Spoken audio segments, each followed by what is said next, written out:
नमस्कार फ्रेंड्स, रोज भॉइस में आपका स्वागत है। आज का कहानी का शीर्षक है राजा का अभिमान टूटा कैसे।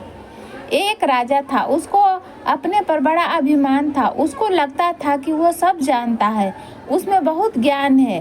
राज्य में उसके मंत्री और दूसरे सभापति उसकी चापलूसी करते थे।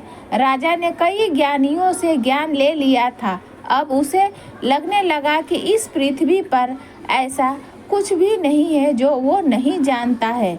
इस अभिमान से भरे उस राजा ने एक दिन अपने राज्य में यह घोषणा करवाई कि जो भी राजा के सामने 3 ऐसी बात लेकर आएगा जो राजा नहीं जानते हैं, तो राजा उसे अपना आधा राज्य दे देंगे।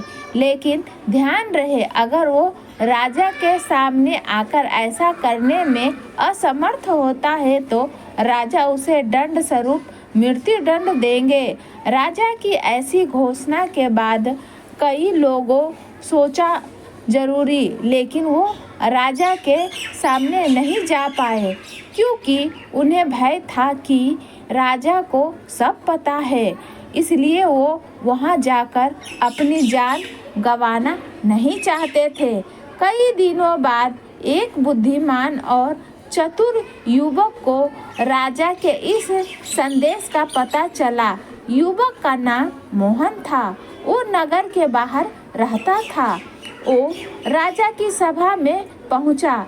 राजा की सभा में मंत्री के साथ नगर के प्रतिनिधि लोग भी थे, ताकि राजा का निर्णय सभी को पता चले। साथ ही राजा कुछ गलत नहीं करता, ऐसा नगरवासियों को ज्ञात हो। सब सोच रहे थे कि यह मूर्ख राजा की सभा में मरने को आ गया है।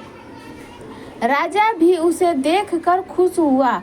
राजा ने उससे पूछा, अच्छा क्या नाम है तुम्हारा? युवक बोला, मोहन। राजा बोला कि अच्छा, तो तुम ऐसा कुछ जानते हो जो मैं नहीं जानता? युवक बोला, हाँ महाराज, मैं ऐसा बहुत जानता हूँ जो आप नहीं जानते। राजा को यह बात सुनकर थोड़ी सी ठेस लगी। राजा बोला, पता है, अगर नहीं बता पाए तो दंड क्या है? मोहन बोला, हाँ मुझे पता है। राजा बोला, तो बताओ फिर, मैं क्या नहीं जानता? सरस बोला कि मैं आपको 3 बातें तो बता दूंगा, लेकिन बताने के पहले मेरी एक शर्त है। अगर आप वो मानोगे तो मैं शुरुआत करूंगा। राजा ने पूछा, कैसी शर्त बताओ? युवक बोला, मैं 3 दिन में वो 3 बातें बताऊंगा, एक दिन में एक। राजा ने सभा में बैठे मंत्रीगण की तरफ देखा, फिर युवक की शर्त को मान लिया। युवक ने पहली बात बताई। युवक बोला, हे राजन, आपके ज्ञान की संख्याति पूरे राज्य में है, लेकिन आप शायद यह नहीं जानते कि आपके राज्य में कितने नगरवासी हैं, जनगणना कितनी है। राजा के चेहरे पर थोड़ी सिकन आई, लेकिन फिर उसने अपने मन से कोई भी एक संख्या बता दी और बोला कि तुम्हें क्या लगता है, मैं नहीं जानता था कि मेरे राज्य में लोगों की संख्या कितनी है? कुल 5,23,937 लोग हैं। दरबारी राजा की वाह वाह करने लगे। सभी खड़े हो गए। युवक बहुत चतुर था, वो हंसने लगा। राजा उसको हंसता देख बोला, क्या मृत्यु के भय ने तुम्हें पागल कर दिया है जो हंस रहे हो? युवक बोला, नहीं, मेरी मृत्यु आज तो नहीं है, क्योंकि आपका जवाब गलत है। अभी यहाँ आने के पहले पास के गांव में बुजुर्ग मनोहर काका का स्वर्गवास हो गया था और पास के गांव में ही आज 3 नौजवान शिशु का भी जन्म हुआ है। क्या नवजात आपके राज्य में नहीं आते महाराज? सभा में थोड़ा शोर हुआ। एक मंत्री बोला, तुम चतुराई कर रहे हो। जीवित और मृत्यु का आंकड़ा तो प्रतिदिन बदलता रहता है। युवक ने मंत्री से कहा कि क्या मैं गलत हूँ? आप बस इस बात का उत्तर दीजिए। राजा की सभा में विचार विमर्श हुआ। सभा में मंत्री के साथ आम जनता के प्रतिनिधि लोग होने के कारण युवक को आसानी से गलत नहीं ठहराया जा सकता था। इसलिए युवक की एक बात सही ठहराई गई। युवक चला गया और कहा कि मैं अगले दिन फिर आऊँगा। राजा को थोड़ा चिंता होने लगी। उसने कहा कि इस युवक पर नज़र रखी जाए, साथ ही ऐसे आंकड़े संबंधित जानकारी रात में संशोधन करके मुझे बताई जाए। अगले दिन फिर युवक सभा में आया। उसके चेहरे पर आत्मविश्वास देखकर राजा को थोड़ी घबराहट हुई कि अब यह क्या पूछेगा। युवक खड़ा हुआ और मुस्कुराते हुए बोला, हे राजन, आपने सभी प्रकार का ज्ञान अर्जित किया है, मैं जानता हूँ, लेकिन कभी कभी मनुष्य दूर का देखने में अपनी पास की वस्तुओं का महत्व नहीं जान पाता। राजा बोला, बताओ भी, मैं क्या नहीं जानता। युवक बोला, आप इस विशाल राज्य सिंहासन पर विराजमान हैं। क्या आप जानते हैं इस सिंहासन को किसने बनवाया था? राजा बोला, हाँ, यह हमारे दादाजी ने बनवाया था। फिर इस पर हमारे पिताजी बैठे और उनके बाद हम और हमारे बाद हमारा उत्तराधिकारी।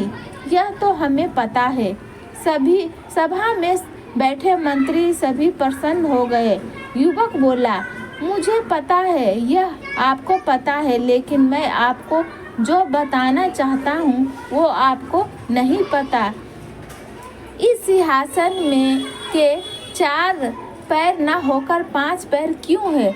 बीच में एक मोटा पैर क्यों रखा गया है? राजा बोला, यह मजबूती प्रदान करने के लिए होगा। युवक बोला, होगा या है? राजा के चेहरे पर हवाइयाँ उड़ गई। बोला, यह मजबूती के लिए ही है। तुम अब ज़्यादा चतुराई दिखा रहे हो। युवक बोला, नहीं महाराज, मैं आपको बता देता हूँ।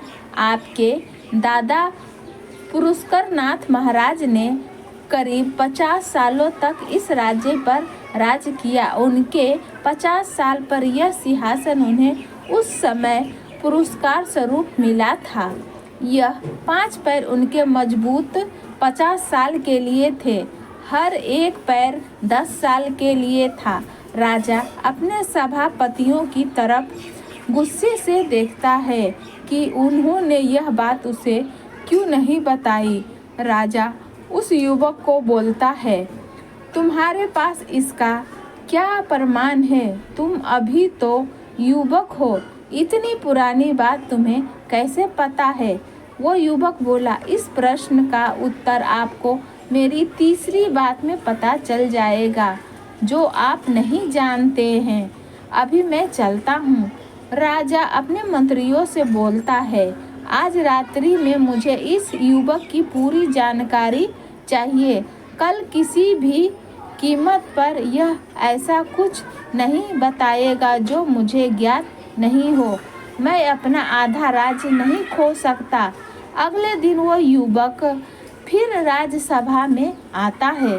राजा उसको देखकर बोलता है, आओ, मुझे पता चल गया कि तुम कल सच बोल रहे थे, क्योंकि यह सिंहासन तुम्हारे दादा ने बनाया था और मेरे दादा को दिया था, इसलिए तुम यह जानते थे। लेकिन अब तुम्हारे पास ऐसा कुछ नहीं है जो नहीं जानता।